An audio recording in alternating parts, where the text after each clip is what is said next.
কাঁচা আম দিয়ে মুরগির মাংস রান্না করলে যে এত টেস্ট হয় সত্যি আমার জানা ছিল না। তোমরাও শিখে নাও, এটা কিন্তু বেস্ট ছিল। প্রথমেই আমি 3টা কাঁচা আম নিয়ে নিয়েছি। আমটাকে পোড়ানোর জন্য চূড়ায় আমি একটা স্ট্যান্ড বসিয়ে দিয়েছি। দেন এখানে আমি আমগুলো দিয়ে দেবো। আর এখানে কাঁচামরিচ নিয়েছি 3টা কাঁচামরিচ, আর আমটাকে আমি একসাথে পুড়িয়ে নেব। আমটাকে আমি এপিট ওপিট করে পুড়িয়ে নেব, এক পাশ হয়ে যাওয়ার পরে আর এক পাশ করে দেবো। এভাবে আমি আমগুলোকে একটু পুড়িয়ে নিয়েছি। এরপর আমের খোসা ছাড়িয়ে নেব। সবগুলো আমের খোসা ছাড়ানো হয়ে গেলে আমের ভিতরে যে বিচিটা থাকে সেই বিচিগুলো বের করে নেব। তারপরে বিচি বের করা হয়ে গেলে এখানে আমি দিয়ে দেব আদা, পুড়িয়ে রাখা কাঁচামরিচগুলো আর 7 থেকে 8 কোয়া রসুন। এরপর আমি এগুলোকে একসাথে ব্লেন্ড করে নিয়েছি। তারপর এখানে আমি চিনি দিয়ে দেবো 2 চা চামচ। এরপর 1 চা চামচ সর্ষে বাটা দিয়ে সবকিছু খুব ভালোভাবে মিশিয়ে নেব।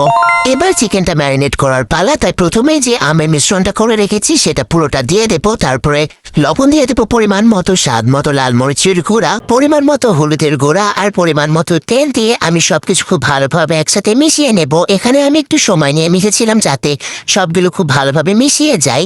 চিকেনটাকে খুব ভালোভাবে ম্যারিনেট করে আমি আধা ঘন্টার জন্য নর্মাল ফ্রিজে রেখে দিয়েছিলাম। আধা ঘন্টা পরে আমি রান্না করতে চলে আসি। এখানে একটা ফ্রাই প্যান আমি পরিমাণ মতো তেল দিয়ে দিলাম, আর এখানে আমি পরিমাণ মতো পেঁয়াজ দিয়ে দিলাম। পেঁয়াজটা আমি অনেকটাই দিয়েছিলাম। এরপর আমি একটা দারচিনি, 2টা লবঙ্গ আর একটা এলাচ দিয়ে দিয়েছি। তারপরে সবকিছু একসাথে খুব ভালোভাবে মিশে গেলে এভাবে যখন লাল লাল হয়ে যাবে তখন আমি এর ভেতরে তৈরি করে রাখা চিকেনটা দিয়ে দেব। চিকেনটা দেওয়ার পরে পেঁয়াজের সাথে খুব ভালোভাবে মিশিয়ে নিলাম। এখানে আমি বাইরে থেকে আলাদা কোনো পানি ব্যবহার করিনি। চিকেনটা থেকে কিন্তু আস্তে আস্তে পানি ছেড়ে আসবে। তো চিকেনটাকে আমি 10 থেকে 15 মিনিটের মতো কষিয়ে রান্না করে নেব। এখানে আমি 10 থেকে 15 মিনিটের মধ্যে কিন্তু 2 থেকে 3 বার পানি ব্যবহার করেছি। চিকেনটা কিন্তু আমার কষিয়ে নেওয়া হয়ে গিয়েছে। চিকেনটা যখন আমার এভাবে কষিয়ে নেওয়া হয়ে যাবে তখন আমি এখানে পানি অ্যাড করব। তো পানি দেওয়ার পরে আমি এখানে ঢাকনা দিয়ে ঢেকে রান্না করে নেব চিকেনটাকে। চুলার আঁচটা মিডিয়ামে রেখে আমি এ পর্যায়ে চিকেনটাকে রান্না করে নিয়েছি। পানি শুকানো পর্যন্ত আমি চিকেনটাকে রান্না করে নেব। পানি শুকানোর পরে কিন্তু চিকেনটা একদম সেদ্ধ হয়ে গিয়েছে আর একদম রেডি হয়ে গিয়েছে। তো দেখো চিকেনটা কতটা লোভনীয় লাগছে।